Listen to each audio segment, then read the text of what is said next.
मध्य प्रदेश कर्मचारियों, शिक्षकों, पेंशनरों, किसानों, आम जनता की 10 बड़ी खबरें। चुनाव से पहले लाखों कर्मचारियों की पगार में पुनः भारी बढ़ोतरी देखी जाएगी, जिस कारण से उनके मानदेय में इजाफे का ऐलान कर दिया गया है। वर्कर अपने वेतन में इजाफे की डिमांड कर रहे थे, जिस वजह से अनेकों वर्कर्स स्ट्राइक पर भी थे।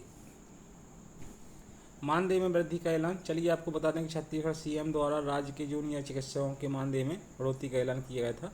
वहीं जूनियर डॉक्टर काफ़ी टाइम से मानदेय बढ़ोतरी की डिमांड कर रहे थे। वहीं डॉक्टर के मानदेय में वृद्धि की घोषणा 4 श्रेणियों में की गई है। तकरीबन 15 दिन पूर्व सेंट्रल गवर्नमेंट के अनुसार राज्य कर्मचारी, गेस्ट टीचर, पंचायत टीचर इत्यादि के महंगाई भत्ते में इजाफे का ऐलान किया गया था। इसके लिए आदेश भी जारी किए गए हैं। मध्य प्रदेश की सरकार के माध्यम से जूनियर चिकित्सकों के मानदेय में इंक्रीमेंट का ऐलान किया गया है। छत्तीसगढ़ के मुख्यमंत्री भूपेश बघेल ने इसका आधिकारिक ऐलान भी कर दिया है। 5 अगस्त को मुख्यमंत्री ने कहा कि जूनियर चिकित्सकों की स्कॉलरशिप में बढ़ोतरी का महत्वपूर्ण डिसीजन लिया गया है। वहीं इस जरूरी ऐलान के बाद से ही जूनियर चिकित्सक वर्ग पर पुनः लौट आए हैं। मानदेय में इजाफा का सबसे ज़्यादा फायदा पीजी थर्ड ईयर के जूनियर चिकित्सकों को होगा। उनके मानदेय को 15,000 रुपये तक बढ़ा दिया गया है। ऐसे में उनके मानदेय 59,200 से बढ़ाकर 74,600 रुपये कर दिया गया है। वहीं मध्य प्रदेश के मुख्यमंत्री शिवराज सिंह चौहान ने लाडली बहना के प्रचार के दौरान मंच से कई बार इस बात की घोषणा कर चुके हैं कि बिजली के बड़े बिल को छोटा किया जाएगा। जो गरीब बिजली का बिल नहीं भर पाएंगे, उनका बिल शिवराज सरकार भरेगी। लेकिन मुख्यमंत्री की घोषणा अभी बिजली विभाग के दफ्तर तक नहीं पहुंच पाई है। कांग्रेस इस घोषणा को आड़े हाथों ले रही है। गौरतलब है कि मुख्यमंत्री शिवराज सिंह चौहान ने मध्य प्रदेश के कई जिलों में लाडली बहना योजना का प्रचार करते समय मंच से इस बात की घोषणा की थी कि बिजली के बिल का बोझ गरीब जनता पर नहीं पड़ेगा। उन्होंने मंच से कहा कि बिजली के बिल ब्रह्मा ने नहीं लिखा है, जो कि कभी बदल नहीं सकता है। मुख्यमंत्री ने यह भी कहा कि 1 किलोवाट तक की बिजली की खपत करने वाले ऐसे उपभोक्ता जो बिल भरने में असमर्थ हैं, उनका बिल शिवराज सरकार भरेगी। इसके अलावा बड़े बिल को परीक्षण के बाद छोटा भी किया जाएगा। मुख्यमंत्री शिवराज सिंह चौहान की यह घोषणा बिजली विभाग के दफ्तर में अभी तक नहीं पहुंची है। उज्जैन जिले के बिजली विभाग के अधिकारी प्रेम सिंह चौहान के मुताबिक बिजली का बिल कम करने और बिल माफ़ी को लेकर अभी किसी प्रकार के कोई निर्देश नहीं आए हैं। अभी पुरानी प्रक्रिया के जरिए ही बिजली बिल की वसूली की जा रही है। कर्मचारियों को अनुकंपा नियुक्ति पर भी महंगाई राहत की पात्रता होगी। राज्य शासन ने 1 जुलाई 2023 से छठे वेतनमान में मूल पेंशन, परिवार पेंशन पर 212% की दर से और 7वें वेतनमान में 38% की दर से महंगाई राहत स्वीकृत की है। छठे वेतनमान में महंगाई राहत में वृद्धि की दर 11% और 7वें वेतनमान में महंगाई राहत में वृद्धि की दर 5% के बाद महंगाई राहत में छठे वेतनमान में 212% और 7वें वेतनमान में 38% की वृद्धि होगी। बढ़ी हुई राशि 1 जुलाई 2023 से माह जुलाई की पेंशन, परिवार पेंशन अगस्त में देय होगी। आदेश के अनुसार 80 वर्ष या उससे अधिक की आयु में पेंशनों की देय अतिरिक्त पेंशन पर भी महंगाई राहत देय होगी। वहीं मध्य प्रदेश के मुख्यमंत्री शिवराज सिंह चौहान ने लाडली बहनों को रक्षाबंधन का बड़ा तोहफा दिया है। अपने रीवा दौरे के दौरान मुख्यमंत्री ने लाडली बहनों के खाते में तीसरी किस्त की राशि अंतरित की है। इस दौरान लाडली बहनों ने सीएम शिवराज सिंह को राखी भेंट कर उनका अभिनंदन किया। लाडली बहनों का कहना है कि सीएम शिवराज सिंह के इस योजना से अब वह खुद को आर्थिक रूप से सशक्त महसूस कर रही हैं। तीसरी किस्त की राशि वितरित। रीवा में जन दर्शन मेगा रोड शो के दौरान सीएम शिवराज सिंह चौहान के कार्यक्रम को लेकर रीवा के लोगों में खासा उत्साह नजर आया। इसके साथ ही लाडली बहना योजना के तहत आज रीवा में मुख्यमंत्री द्वारा करोड़ों लाडली बहनों को महत्वपूर्ण सौगात दी गई है। रक्षाबंधन के पूर्व उनके खाते में 1,000 रुपये की तीसरी किस्त की राशि वितरित की गई है। 1209 करोड़ रुपये 1.25 करोड़ लाडली बहनों के खाते में अंतरित किए गए।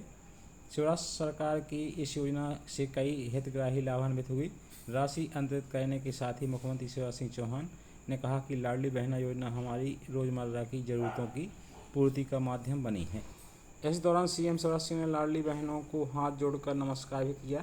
1209 करोड़ रुपये 1.25 करोड़ लाडली बहनों के खातों में अंतरित किए गए हैं। मध्य प्रदेश में जल्द बदलेगा मौसम। बंगाली खाड़ी में तैयार हो गया नया सिस्टम। 5 दिनों तक कई जिलों में हल्की बारिश। जाने मौसम विभाग का पूर्व अनुमान।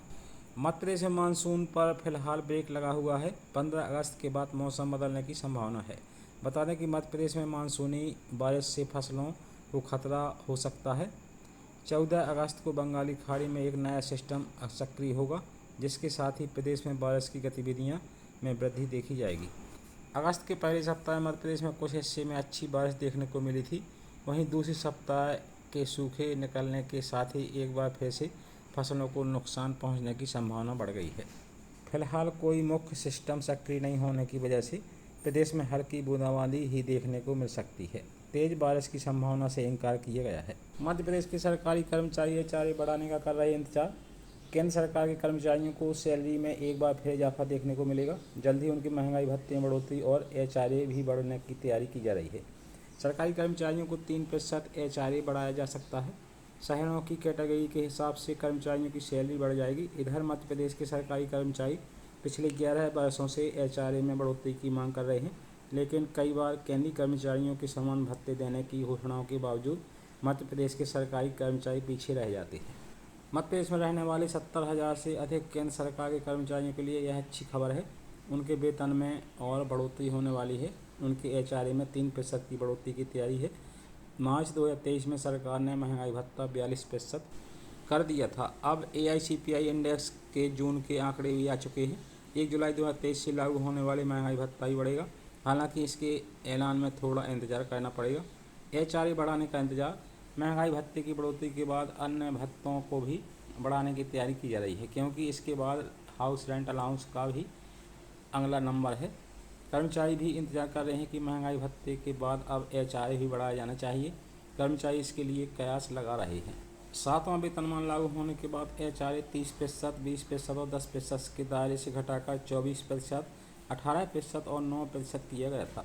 साथ ही 3 कैटेगरी भी बना दी गई थी, जिसे एक्स, वाई और जेड नाम दिया गया था। मध्य प्रदेश छत्तीसगढ़ पेंशनर्स की बड़ी खबर। पेंशनर्स एसोसिएशन का सरकार पर महंगाई राहत को लेकर अनावश्यक सहमति प्राप्त करने का आरोप।